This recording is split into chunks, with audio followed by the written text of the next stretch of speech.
Como mencioné hace un momento, el próximo domingo por la mañana estaré haciendo un mensaje especial acerca de este asunto de la membresía de la iglesia y compartiendo mi corazón con ustedes.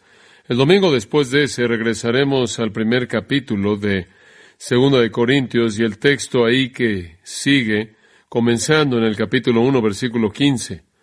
Pero en esta mañana quiero quedarme un poco más de tiempo en este asunto del tema de la conciencia. Pasen, si son tan amables, a 2 de Corintios capítulo 1 y recordará que vimos los versículos 12 al 14 hace varias semanas atrás, inclusive antes de las vacaciones de Navidad, y analizamos esos versículos de manera cuidadosa y los explicamos, pero durante varios mensajes más allá de eso, en cierta manera he acampado en la palabra conciencia. Permítame leerle el versículo 12 para establecer el contexto, para profundizar un poco más en este asunto de la conciencia.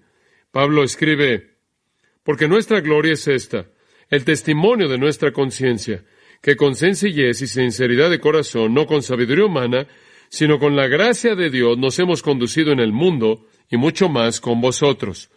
Ahora recordará que el apóstol Pablo estaba siendo atacado en su integridad, su justicia, su autoridad, su credibilidad, su eficacia. Él estaba siendo atacado en todo frente. Y en defensa de sí mismo, él apela a la corte más elevada. La corte más elevada que está en la tierra, fuera de Dios mismo, y es la conciencia. Él no pide el testimonio de otros hombres que vengan a ayudarle, no pide que algún grupo escriba una carta de recomendación, él simplemente dice esto: sea lo que sea que ustedes están diciendo, nuestra confianza es esta, el testimonio de nuestra conciencia. Y su conciencia estaba afirmando que él era santo y piadoso y sincero, que él se había conducido a sí mismo de manera apropiada en la gracia de Dios en el mundo y hacia los corintios. La conciencia, entonces, es la corte más elevada en la tierra. La conciencia es el sistema de advertencia del alma, como lo señalamos en nuestro último mensaje acerca de esto. Es la conciencia, según Romanos 2:15, la cual nos acusa o nos justifica, esto es, nos afirma como ser buenos y justos y santos, o nos condena como alguien que está actuando de manera mala, pecaminosa, impía. Y francamente, la conciencia es el mejor crítico porque conoce los secretos más profundos de nuestro corazón y nadie más los conoce fuera de Dios. Si vamos a tener una vida en paz y vamos a tener una vida tranquila, como Pablo la llamó una vida tranquila y en paz, y vamos a disfrutar de la felicidad y la satisfacción, vamos a tener el tipo de gozo que hace que nuestro corazón se regocije y nos da la libertad de servir a Dios con gusto y felicidad y sin restricción, entonces tenemos que tener una conciencia limpia. Realmente esa debe ser la meta y el deseo de todo creyente, el poder decir lo que Pablo dijo: pueden acusarme lo que quieran, pero el testimonio de mi conciencia es este, que estoy viviendo en santidad y en sinceridad piadosa. Debemos experimentar ese tipo de afirmación por parte de nuestra conciencia. Y eso es desafiante, porque el pecado afecta toda nuestra vida, todo nuestro ser, lo más profundo de nuestro ser. La pecaminosidad se encuentra en la médula del alma humana. Jesús dijo, por ejemplo, en Mateo 5, versículos 19 y 20, del corazón salen los malos pensamientos, los homicidios, los adulterios, fornicaciones, robos, testimonios falsos, calumnias. Estas son las cosas que contaminan al hombre. Y después dice él, el hombre malo del mal tesoro de su corazón saca lo que es malo, porque de la abundancia del corazón habla la boca. Lucas 6:45. En otras palabras, en la profundidad del corazón humano está la pecaminosidad que permea todo y se levanta para crear el tipo de palabras y el tipo de acciones que identificamos como pecaminosas. Francamente, es la naturaleza humana el amar el pecado y el odiar a Dios. La mente carnal, Romanos 8:7, dice, es enemistad contra Dios.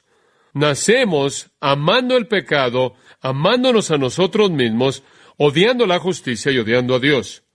Sin embargo, aunque nacemos de esa manera, escuche esto, el pecado no es una debilidad, una falla por la cual no podemos ser hechos responsables. Es un antagonismo energético deliberado en contra de Dios que emana de nuestra voluntad. Los pecadores de manera libre, deliberada y gustosamente escogen el pecado.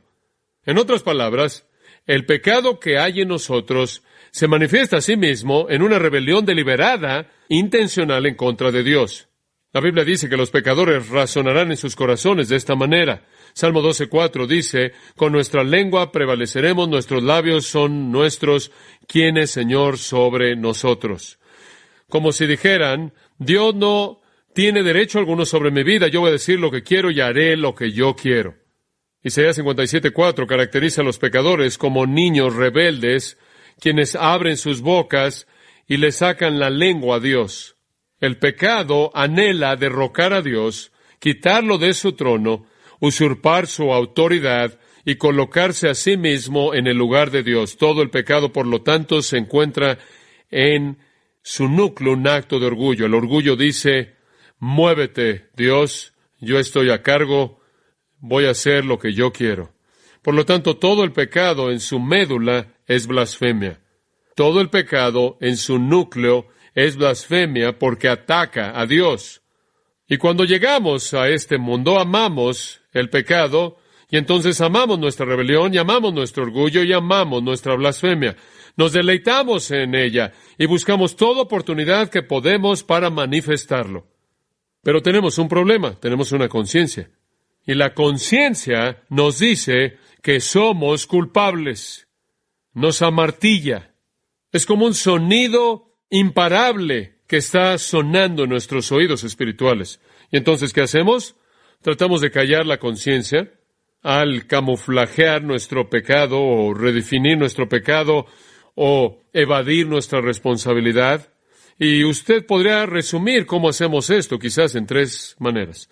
En primer lugar, para poder callar nuestra conciencia de manera típica, tratamos de encubrir el pecado, enmascararlo. Esto no es nuevo. Adán y Eva hicieron esto en el huerto. Dice en Génesis que cuando pecaron, los ojos de ambos fueron abiertos y sabían que estaban desnudos y cosieron hojas de higo para cubrirse y se escondieron después de la presencia del Señor. Trataron de esconderse, trataron de cubrir el pecado. El rey David, en futilidad, trató de cubrir su culpabilidad cuando pecó contra Urías, cometió adulterio con la esposa de Urías, Betsabé. Cuando ella se embarazó, David primero trató de hacerlo parecer como si Urías era el padre del bebé, de acuerdo con 2 Samuel 11:5-13, eso no funcionó, y entonces tuvo que planear el matar a Urías, y eso simplemente multiplicó su pecado. Y durante los meses que David trató de enfrentar el embarazo de Betsabé, él continuamente trató de cubrir su pecado. Más adelante, cuando David fue confrontado con su pecado, él se arrepintió y dijo, cuando guardé silencio por mi pecado, mi cuerpo se desgastó a través de mi gemir todo el día, porque día y noche tu mano estuvo sobre mí, mi vitalidad fue secada como el calor de verano. Salmo 32, 3 y 4. David trató de cubrirlo y su conciencia simplemente lo plagó de tal manera que los jugos de su vida se secaron. ¿Qué es eso? La saliva, el flujo de la sangre, el fluido que conduce al sistema nervioso, literalmente se enfermó, se volvió un hombre enfermo. Una segunda manera en la que tratamos de enfrentar nuestro pecado para poder camuflajearlo y ayudar que nuestra conciencia sobreviva es tratar de justificarnos a nosotros mismos. El pecado siempre es la culpa de alguien más. De nuevo usted regresa a Adán y Eva, y Adán no culpó a Eva, sino de hecho a Dios. Y él describió a Eva como la mujer que tú me diste, y por lo tanto él no estaba solo culpando a su esposa, sino también a Dios. De manera típica, la gente trata de justificar su pecado porque creen que tienen alguna razón válida. Se convencen a sí mismos diciendo que está bien porque realmente son víctimas de algún poder exterior a ellos, algún poder ajeno a ellos, otra fuente. En nuestra día, inclusive, llamamos al pecado enfermedad, nos llamamos a nosotros mismos víctimas, negamos que hemos hecho algo que realmente está mal. La mente humana es interminablemente creativa en tratar de justificarse a sí misma, y la manera de pensar pervertida nos hace hacer eso. En tercer lugar, y de manera breve, ignoramos nuestro pecado. Tratamos de camuflajear nuestro pecado al cubrirlo, intentamos justificarnos como víctimas, o somos ignorantes. En otras palabras, podemos pecar en ignorancia absoluta. Somos tan ignorantes en términos de la ley de Dios, que simplemente pecamos de manera ignorante, y eso es algo característico de nosotros como pecadores. Como el salmista, tenemos que orar, ¿quién entenderá sus propios errores? Líbrame de pecados ocultos. Y eso es lo que David dijo en el Salmo 19. Hay cosas que pasan en mi vida de las que ni siquiera estoy consciente, como también manténme lejos de pecados presuntuosos. Hay cosas que conocemos y planeamos y premeditamos. Hay cosas que simplemente son actividades que son parte de nuestro estado caído de manera natural, tendemos a ser insensibles hacia nuestro propio pecado. Esa es la razón por la que Jesús dijo, antes de que andes en la vida en el ojo de alguien más, en Mateo 7, sácate tu pecado. ¿Por qué no te quitas primero la viga de tu propio ojo y luego ves el palillo de tu hermano? Y podemos ver el pecado con mucha frecuencia, con mayor claridad en otros que nosotros mismos, y el pecado es muy engañoso. Algunas veces pensamos que debido a que no vemos el acto de pecado, que no tenemos que enfrentar las actitudes de pecado que hay en nuestros corazones. Entonces, como seres humanos, simplemente hablamos de manera categórica, de manera general ahora. Como seres humanos tenemos una conciencia. La conciencia es motivada cuando pecamos. Es motivada por la ley más elevada conocida en nuestros corazones, y debido a que inclusive la gente pagana tiene la ley de Dios escrita dentro de ellos, de tal manera que saben lo que está bien y lo que está mal, su conciencia los aflige con culpabilidad. Tienen que enfrentar eso. ¿Cómo lo hacen? Normalmente lo cubren, lo justifican de alguna manera, o simplemente lo ignoran, porque están tan ocupados en su vida, están mal informados acerca de las cosas de Dios, que no saben lo que Dios dice acerca de su pecado. Inclusive, si en algún lugar en el pasado supieron de eso, ya lo han olvidado lo que una vez conocieron, y entonces el pecado puede llevarse a cabo en las vidas de la gente y ni siquiera son sensibles a ello. Se está volviendo ahora un patrón tal en su vida que ni siquiera lo identifican como pecado. Ahora, esa es una manera muy peligrosa de vivir, porque en últimas lo va a condenar a usted. En últimas lo va a enviar al infierno, porque usted está camuflajeando aquello que tiene que reconocer para venir al Salvador, ¿no es cierto? Y hemos hablado de eso. Ahora, quiero profundizar un poco en esto, porque me preocupa mucho esto en todas nuestras vidas. Y simplemente quiero hacer algunas preguntas en esta mañana y tratar de responderlas para que podamos profundizar en esto. La primera pregunta es esta: ¿qué es el pecado? Debemos tener alguna idea clara de lo que es el pecado. El pecado, según las Escrituras, es 1 Juan 3:4, la transgresión de la ley. Esto significa, el pecado es cualquier violación de la ley de Dios. Cualquier persona que practique el pecado también practica la impiedad. Como lo dice una versión, el pecado es transgresión de la ley, es una violación de la ley de Dios. Cualquier falta de conformidad al estándar moral perfecto de Dios es pecado. Ahora, la demanda central de la ley de Dios es esta. ¿Cuál es el primer mandamiento? Amarás al Señor tu Dios con todo tu corazón, alma, mente y fuerzas, ¿verdad? Y el segundo es este: amarás a tu prójimo como a ti mismo. Entonces, la cúspide de todo pecado es violar esos dos. La cúspide de todo pecado es no amar a Dios. Esa es la violación primordial. Y se manifiesta cuando Juan 16 dice que el Señor va a enviar al Espíritu Santo y va a convencer al mundo de pecado. ¿Cuál es el pecado del pecado? Porque no creen en mí. En otras palabras, eso va de la mano con no amar al Señor, es no amar al Señor Jesucristo. Por eso 1 Corintios 16:22 dice: si alguno no amara al Señor Jesucristo, sea anatema. Entonces, el pecado definitivo, la cúspide del pecado, la suma del pecado es la falta de amor a Dios, falta de amor hacia Cristo. Esa es la cúspide de todo pecado, esa es la suma de toda la pecaminosidad. La mente carnal, Romanos 8:7 de nuevo, no se sujeta a la ley de Dios y no puede. Entonces, una persona no regenerada no puede guardar la ley de Dios, y por lo tanto él peca y peca y peca y peca. Y el pecado que guía el desfile es la falta de amor hacia Dios, la falta de amor hacia Cristo, y junto con ello, el amor que va de la mano hacia sí mismo, que se manifiesta en orgullo. Nuestro odio natural de la ley es tal que, inclusive sabiendo lo que la ley demanda, no hace nada sino motivar más desobediencia. Escuche lo que Pablo escribió: las pasiones pecaminosas son despertadas por la ley, y no habría llegado a conocer el pecado fuera de la ley. No habría conocido acerca de la codicia si la ley no hubiera dicho no codiciarás, pero el pecado, tomando oportunidad a través del mandamiento, produjo en mí la codicia de todo tipo. Romanos 7:5-7. Pablo dijo: leí acerca de un pecado y después supe lo que era y después me vi a mí mismo haciéndolo. En lugar de que la ley de Dios me ayude a derrotar el pecado, la ley de Dios simplemente despertó el pecado. Entre más supe del pecado, más cosas en mi corazón quise cometer. Así es la inclinación del pecador hacia el pecado. Entre más aprende acerca de la ley de Dios, más peca él. La ley no le va a ayudar. La ley simplemente va a motivar el pecado. De hecho, Romanos 1:32 dice: supongo que el resumen de todo, aunque ellos, conociendo la ley de Dios, que los que practican esas cosas son dignos de muerte, no solo hacen lo mismo, sino que se deleitan en aquellos que lo practican. Ellos conocen la ley de Dios, saben que lleva a la muerte, pero lo hacen de cualquier manera, y aplauden a los otros que lo hacen. Es sorprendente. Ahora, nuestra cultura entera en la actualidad refleja esta pasión por el pecado. Vivimos en una cultura en donde la pasión ahora es legítima. En algunas culturas no lo es, y entonces hay restricciones sociales en lo mismo, pero no en la nuestra. Nuestra cultura entera refleja este amor apasionado hacia el pecado, y nadie quiere aparentemente estorbarlo. En ningún lugar esto es más visible que en el mundo de los medios masivos de comunicación. Los medios masivos de comunicación se han convertido en los voceros de los pecados más bajos del hombre, Y en ningún lugar es más vil que en MTV. MTV, llamado música, televisión en inglés, transmite imágenes interminables de sexo, drogas y violencia, de manera interminable. Su programación de manera deliberada está diseñado para apelar a los deseos de los ojos, los deseos de la carne y la vanagloria de la vida. No tiene otro propósito. No tiene una virtud redentora. No tiene la intención de hacer que la gente sea moral, hacerlos buenas, ayudarles a pensar de manera profunda. No tiene la intención de educarlos, no tiene la intención de informarles, tiene la intención de liberar su pasión. Esa es su misión primordial, ese es su propósito entero. El programa de mayor rating en MTV es una serie animada que tiene a dos personajes cuyas vidas enteras son pasadas viendo videos musicales, desafiando todo estándar de bondad y moralidad. Beavis y su amigo, cuyo nombre no debe ser mencionado en público, pero ustedes lo conocen, literalmente ha llegado a las profundidades de la inmoralidad en la televisión. El lenguaje, las imágenes que se incluyen en estos programas son deliberadamente ofensivas, deliberadamente viles, son anticristianas, antimoral, y ni siquiera sería apropiado que yo las discutiera en un servicio de adoración. A pesar de esta realidad sorprendente de MTV, la cual es la escoria, el caño de la industria de los medios masivos de comunicación, MTV recientemente realizó un programa especial acerca de la teología del pecado. No lo vi en MTV, que quede claro, porque no tengo eso en mi televisión.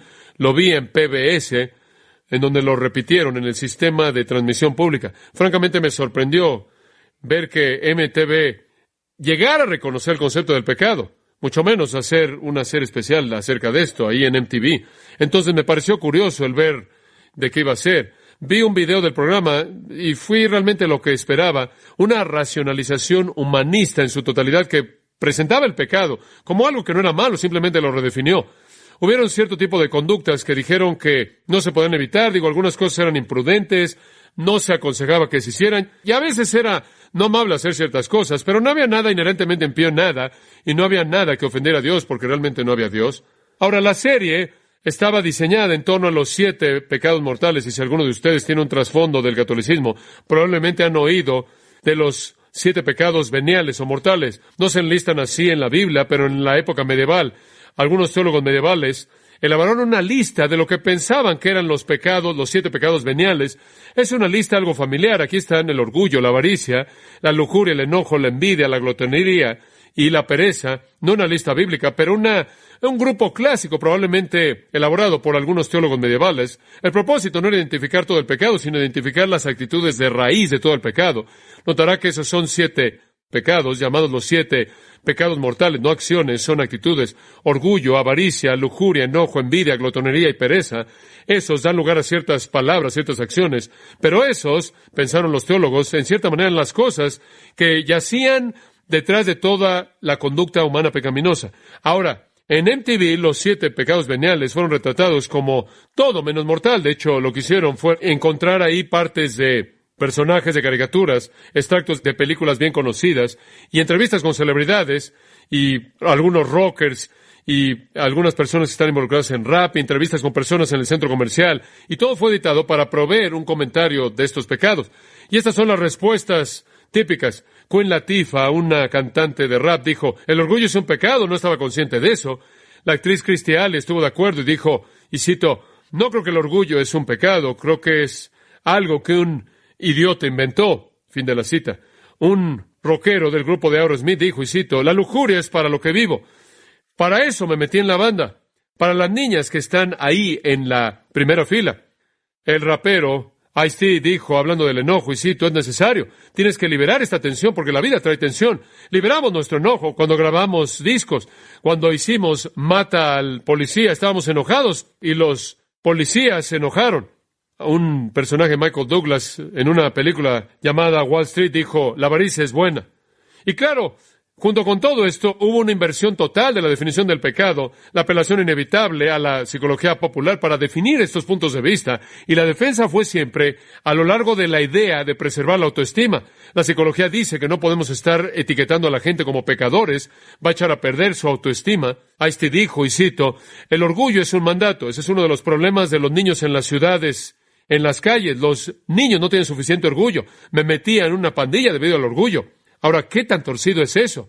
John Leo escribió una perspectiva de esto en una revista que se llama US News y World Report, y resumió el sabor del programa, el cual leí y pensé que era muy interesante. Escuche lo que dijo, y cito: en lugar del lenguaje de la moderación y el dominio propio, todo el mundo parece hablar en el idioma terapéutico de los sentimientos y la autoestima. El orgullo no es un pecado, debe sentirse bien acerca de usted mismo. La envidia lo hace sentirse mal acerca de usted mismo. Cuando usted tiene sexo con una mujer, un rockero dice, ella lo hace sentirse bien acerca de usted mismo. Pero no sé si eso lo salva al final. Inclusive, el homosexual arrepentido está totalmente comprometido con el hablar acerca de sí mismo, y cito: perdonarme a mí mismo se ha convertido en el desafío de mi vida. Él escribe, hay un sentido vago de que el pecado, si existe, seguramente es un problema de la psicología. Fin de la cita. Kurt Loder, un narrador, nos dice que al comienzo del programa estamos lidiando con compulsiones. Él dice, los 7 pecados veniales no son actos malos, sino más bien compulsiones humanas universales que pueden ser molestas y se pueden disfrutar mucho. Fin de la cita. Al hablar de la glotonería, rápidamente se deteriora en hablar de adicciones. Así es como todos los hábitos se presentan en las terapias populares de la generación de MTV en la que creció. Yo soy adicto a mi novia, dice un hombre acerca de la glotonería. Alguien más dice que el programa de autoayuda de 12 pasos es el regalo de Dios al siglo XXI. Él simplemente está narrando el caos y la confusión. Por cierto, el homosexual arrepentido al que se hizo referencia en el artículo era un joven que de hecho había matado a un homosexual y después describió sus sentimientos de remordimiento.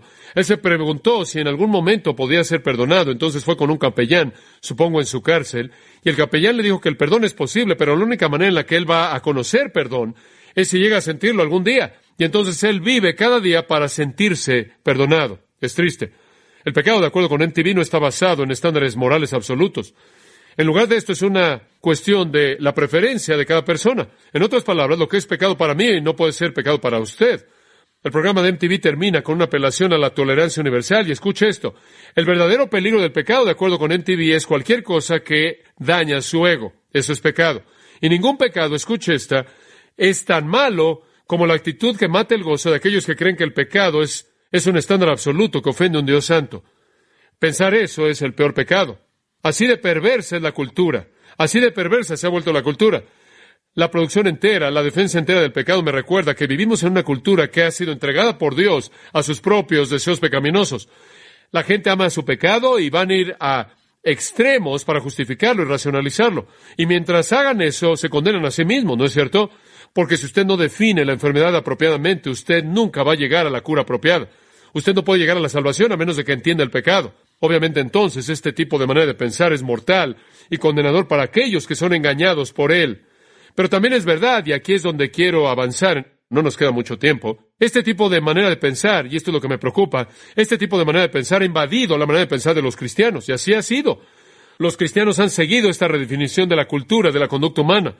Así también las iglesias. Las iglesias que antes no toleraban el adulterio, y la fornicación, y la homosexualidad, y la mentira, y el engañar y cualquier otro tipo de cosas, se han vuelto muy tolerantes en la actualidad. Las iglesias que antes querían confrontar el pecado ya no lo confrontan. Hemos seguido el juego psicológico de jugar a la autoestima y la edificación del ego. Esto es típico en todos los movimientos de la iglesia cristiana. No lo es en toda iglesia, pero ciertamente se encuentra en muchas iglesias. Y si usted habla en contra de eso, realmente usted es anatema. Le hemos permitido al mundo redefinir la ley moral de Dios, inclusive redefinir la naturaleza de Dios y hacerlo más tolerante del pecado, de lo que Él es. La exposición constante a la palabra de Dios entonces es esencial. Y le voy a decir una cosa, en un tiempo así, lo que las iglesias necesitan más que cualquier otra cosa es estar expuestos de manera constante al estándar divino de Dios. En lugar de eso, tenemos iglesias que están doblando la rodilla ante la mentalidad de MTV y dándoles más de lo mismo, lo cual es inconcebible para mí.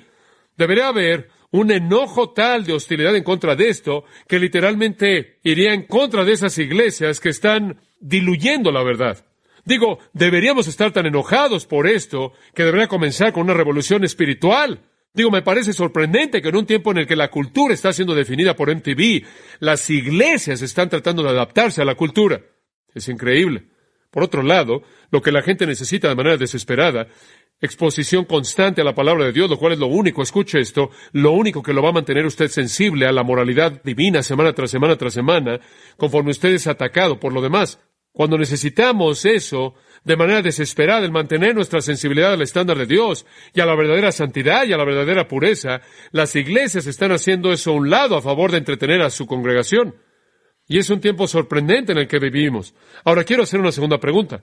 Veremos hasta dónde llegamos. ¿Cuál es el pecado que es el más serio? Sabemos qué es el pecado. Es cualquier violación de la ley de Dios. Y nunca vamos a ser sensibles al pecado a menos de que constantemente nos mantengamos sensibles a la ley de Dios, y usted hace eso mediante la enseñanza de la palabra. Porque la cultura simplemente está ahogando a la gente, incluyendo a la gente cristiana, en esta nueva moralidad y esta nueva explicación psicológica de la iniquidad y esta nueva basura acerca de la autoestima y la necesidad de edificar, de construir su ego. Sabemos lo que es el pecado.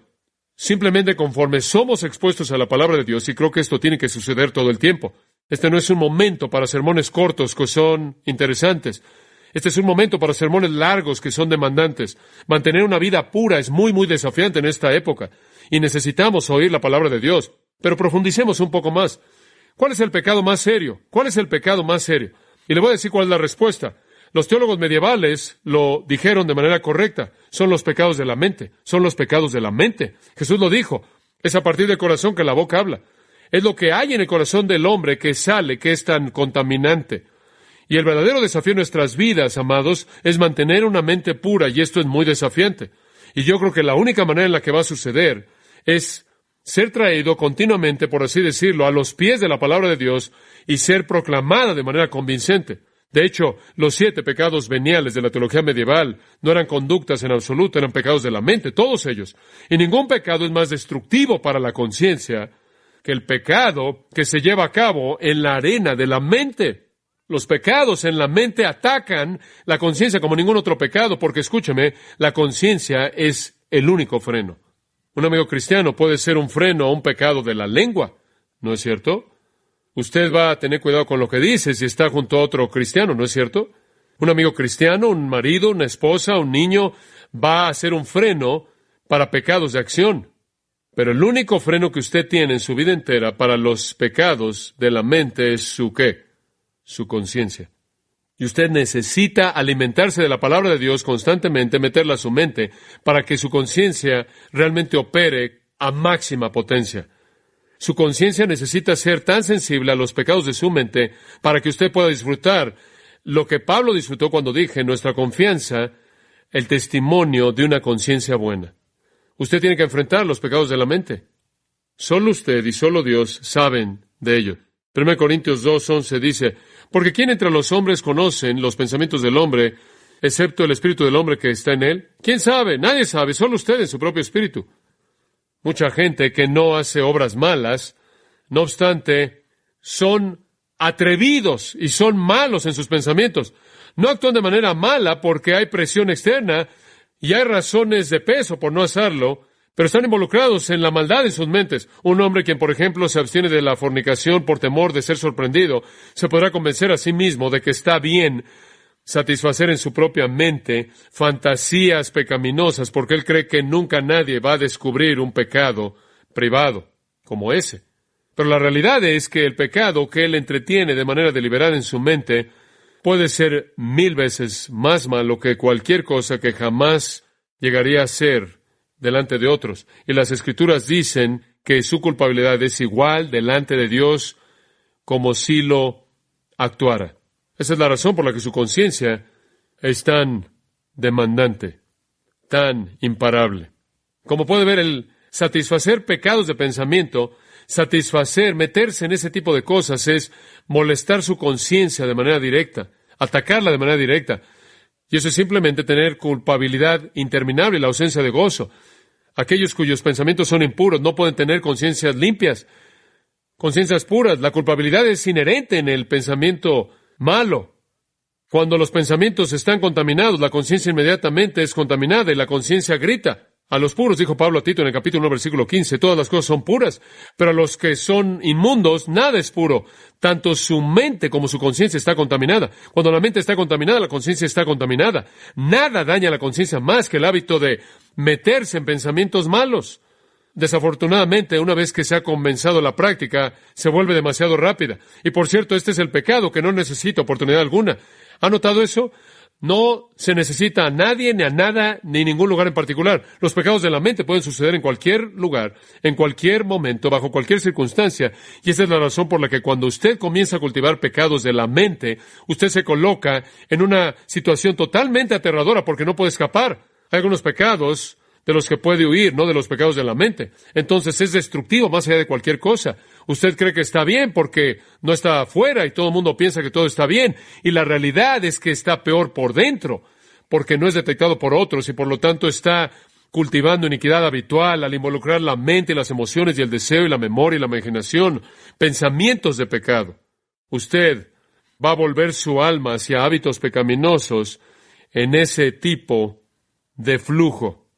Siembre usted un pensamiento, coseche un acto. Siembre un acto, coseche un hábito. Siembre un hábito, coseche una vida. Siembre una vida y coseche un destino. Y es algo trágico, y esa es la razón por la que es tan importante que usted oiga la palabra de Dios constantemente y sea sensible al pecado de manera constante. Y de nuevo regreso a este asunto porque me preocupa tanto. La gente puede ir a muchas iglesias una y otra y otra y otra vez y el pecado nunca es confrontado. Eso puede hacerlos sentirse momentáneamente cómodos, pero no hace nada para su conciencia a largo plazo. No está ayudando, está estorbando, y eventualmente esas cosas por dentro se van a manifestar por fuera. Nunca nadie cae en adulterio, leemos acerca de eso con pastores y otros. Nunca nadie cae en el adulterio. El corazón del adúltero ha sido moldeado por un proceso largo de pensamientos pecaminosos y pensamientos de lujuria. Es moldeado de esa manera. El corazón del ladrón está inclinado mucho antes de que su acto de robo se lleve a cabo. Ya ha sido moldeado por la avaricia. Todo el pecado es incubado en primer lugar en la mente. Y Santiago lo dice en Santiago 1:13. Nadie diga cuando es tentado, soy tentado por Dios, porque Dios no puede ser tentado por el mal, ni Él tienta a nadie, sino que cada uno es tentado cuando de su propia concupiscencia es atraído y seducido. Entonces la concupiscencia, habiendo concebido, da luz el pecado, y el pecado, siendo consumado, da luz la muerte. No os engañéis, hermanos, todo comienza adentro. Y una y otra vez usted se acuerda de que Cristo reprendió a los fariseos porque observaban la ley ceremonial externa y ellos descuidaban la parte moral. Estaban preocupados de manera total con parecer justos y eran como una tumba, blancos por fuera y por dentro apestaban con huesos de cadáveres. Él les dice, ay de vosotros, escribas y fariseos hipócritas, porque limpiáis lo de afuera del plato y del vaso, pero por dentro están llenos de robo y de malicia. Fariseo ciego, limpia primero la parte de adentro del plato y del vaso para que lo de afuera pueda también ser limpio. Ay de vosotros, escribas y fariseos hipócritas, porque sois como sepulcros blanqueados, que por fuera se ven hermosos, pero por dentro están llenos de huesos de muertos y de toda impiedad, porque también ustedes por fuera parecen justos a los hombres, pero por dentro están llenos de hipocresía y de impiedad. ¿Y sabe usted que los fariseos habían llegado al punto en el que de hecho creían que los pensamientos malos realmente no eran pecaminosos, solo las obras malas? Y esa es la razón por la que Jesús les dijo, habéis oído que se dijo a los antiguos, no mataréis, y cualquiera que matare será culpable de juicio. Pero yo os digo que cualquiera que se enoje contra su hermano será culpable de juicio. Habéis oído que se os dijo, no cometeréis adulterio, pero yo os digo que cualquiera que mire a una mujer para codiciarla ya adulteró con ella en su corazón. No solo el homicidio es pecado, sino también el enojo. No solo el adulterio es pecado, sino también la lujuria. Trate de decirle eso a nuestra cultura. ¿Qué debe estar pasando en nuestras mentes? ¿Qué debe estar pasando en las profundidades de nuestras mentes y corazones? ¿Qué debe estar pasando ahí? Le voy a decir ¿qué? Adoración y amor a Dios. Adoración y amor a Dios. Cuando fuimos salvos para ser buenos adoradores, verdaderos adoradores. El Señor nos salvó para que fuéramos hechos verdaderos adoradores. Escuche esto.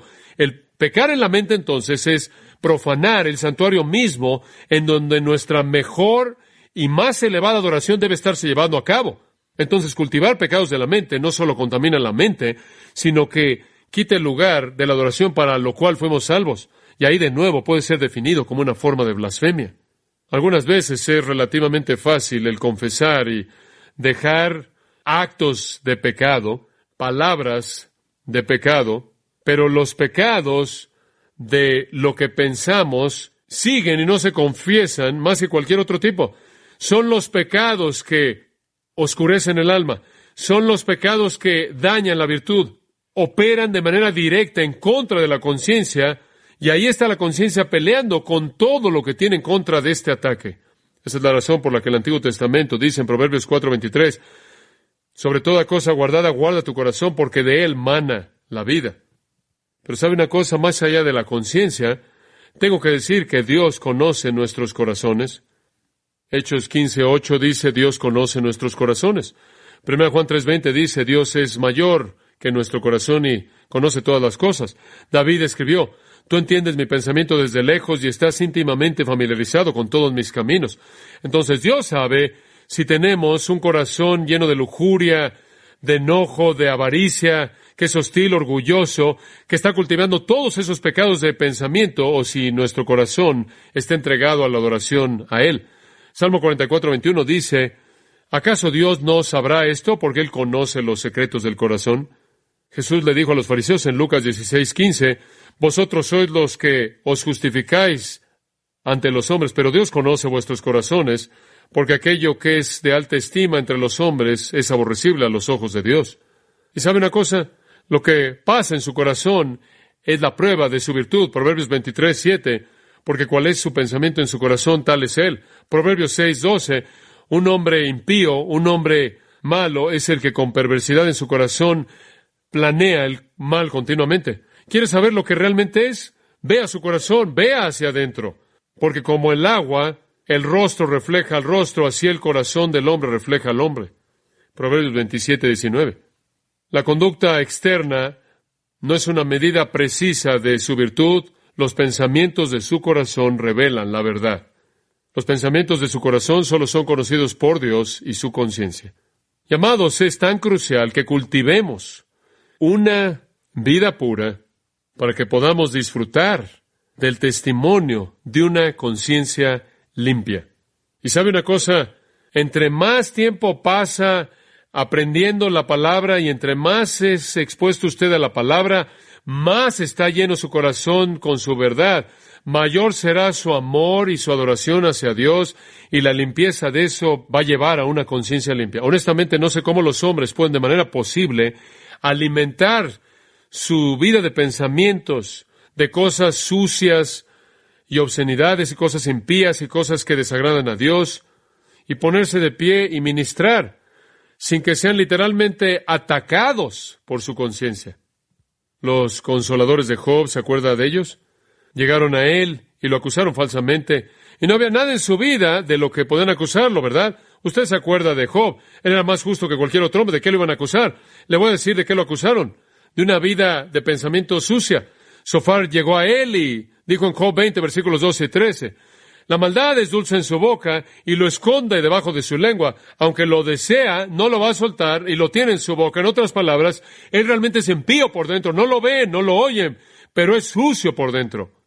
El retrato que él pintó del pensador malo es vívidamente verdadero. Los pensamientos malos son como dulces para él. Para el pensador malo le dan una gran satisfacción. Sus iniquidades imaginarias saborean sus fantasías malas. Lo disfrutan como un bocado de dulzura debajo de su lengua. Le dan vueltas en su imaginación. Regresan a los mismos pensamientos impíos, de los cuales pueden derivar placer una y otra vez. Los disfrutan como un animal que está rumiando y traen sus pensamientos malos favoritos una y otra vez para reavivarlos en la mente. De esto acusaron a Job, pero lo juzgaron mal. Job se había guardado cuidadosamente en contra de eso. Esto es lo que dijo en Job 31:1. Hice pacto con mis ojos, ¿cómo había pues yo de mirar a una virgen? Yo no veo ninguna dirección que va a cultivar un pensamiento malo. Él sabía que Dios era la audiencia de sus pensamientos. Él dice esto, ¿acaso él no ve mis caminos y cuenta todos mis pasos? Si yo he caminado con falsedad y mi pie es apresurado, y ha seguido el engaño, que él me pese con pesas precisas y que Dios conozca mi integridad. Y después Job negó que su corazón había seguido sus ojos. Él negó que su corazón había sido atraído por otra mujer. Ese habría sido un crimen de lujuria, dice él, en iniquidad. E iniquidad a ser juzgada por los jueces. El esconder la iniquidad en el seno, dijo él, sería el cubrir la transgresión de uno como Adán. El pensamiento mismo sacudía su corazón justo. No, Job estaba muy consciente del peligro de los pensamientos pecaminosos. Él de manera deliberada, consciente, guardó su corazón para evitar esas cosas. Y después, ¿sabe qué más hizo él? Él inclusive ofrece un sacrificio a Dios en caso de que sus hijos hubieran pecado en sus corazones. Cuando los días del banquete se habían completado, Job enviaba y los consagraba y se levantaba temprano por la mañana y ofreció holocaustos según el número de todos ellos, porque Job dijo, quizás mis hijos han pecado y maldecido a Dios en sus corazones. Esto hacía Job de manera continua, preocupado no solo por la vida de sus pensamientos, sino también por la vida de pensamientos de su propia familia. Esa es la razón por la que dijo, no hay ningún otro como él en la tierra. Él es un hombre perfecto, él es un hombre irreprensible y recto que teme a Dios y se vuelve del mal. Entonces, todo este asunto de pecados de pensamiento tiene que ser enfrentado. Si vamos a enfrentar la conciencia, si vamos a liberar nuestra conciencia y disfrutar de paz y gozo y felicidad y el gozo de la experiencia cristiana. Si usted quiere callar su conciencia ruidosa, usted va a tener que enfrentar su vida de pensamientos. Bueno, quizás deba terminar rápidamente en 2 minutos. Hay 3 maneras en las que la mente se involucra en pecado. Simplemente las voy a mencionar y después voy a detenerme. Pecados de memoria, en primer lugar, el disfrutar la memoria de pecados pasados, el traer de regreso una memoria de un pecado pasado, es repetir el pecado de nuevo. No hace mucho tiempo atrás bauticé a un hombre que había sido homosexual, transformado por Cristo, su vida fue cambiada, su círculo de amigos fue cambiado. Él se alejó lo más que pudo de cualquier cosa que le recordaba de la vida pasada. Él no era tentado por amantes antiguos, él no era tentado por los homosexuales que lo rodeaban, pero ¿sabe qué era lo que le traía una tentación incesante? Adivine, su memoria, que reciclaba todas las relaciones ilícitas de su pasado. Memorias tan vívidas, tan incrustadas en su cerebro que él pensaba algunas veces que nunca podría vencerlas. Todas las relaciones viles del pasado estaban acumuladas ahí, y si él quería, él podía decirle no a esas tentaciones, y si él quería, podía decir sí, y podía reciclar la inmundicia del pasado. El pecado tiene una manera de grabarse a sí mismo en nuestras memorias con sensaciones vívidas que no podemos sacudirnos. Y le voy a decir una cosa, me entristece cuando sé que personas jóvenes que fácilmente son impresionadas en sus años de adolescencia se van y se sientan en una película y observan a personas que tienen metros de altura en un drama vívido, involucrados en actividades sexuales, y suponen que esas imágenes pueden permanecer en las mentes de esos jóvenes para siempre, por lo menos en esta vida. No las puede sacar de ellos, no las puede hacer a un lado. Y Satanás puede hacer que entre ese ciclo, y su carne también puede hacer eso. Y eso no solo es característico de los pecados sexuales. A algunas personas les encanta repetir las memorias de el momento en el que se enojaron y se vengaron en contra de alguien que odiaban, o el momento en el que mintieron y se salieron con la suya, o disfrutan el momento en el que mintieron ahí en su declaración de impuestos. Todo tipo de tentaciones vienen de la memoria. Satanás va a tratar de regresarlo y meterlo a la basura de su pasado, y una vez que usted implanta una imagen en su mente, no la puede quitar, está ahí. Entonces, una manera en la que pecamos en la mente es a través de acordarnos del pecado en el pasado. En segundo lugar, pecados de planeación. La mente, como vimos en Santiago, comienza a tener un deseo pecaminoso, hace que gire su deseo en la imaginación y desarrolla la fantasía completa, y planea y trama el pecado premeditado. Y después se vuelve la tercera cosa, el pecado imaginario.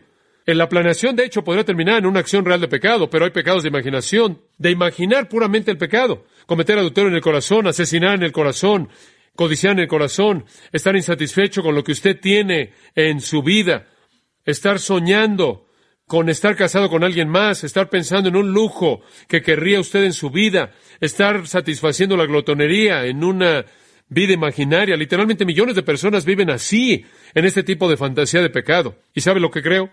Usted ha oído de esta teología de la confesión positiva. Yo creo que en la mayoría de los casos no es nada más que pecados de fantasía. No es piadoso, no es virtuoso y no es fe.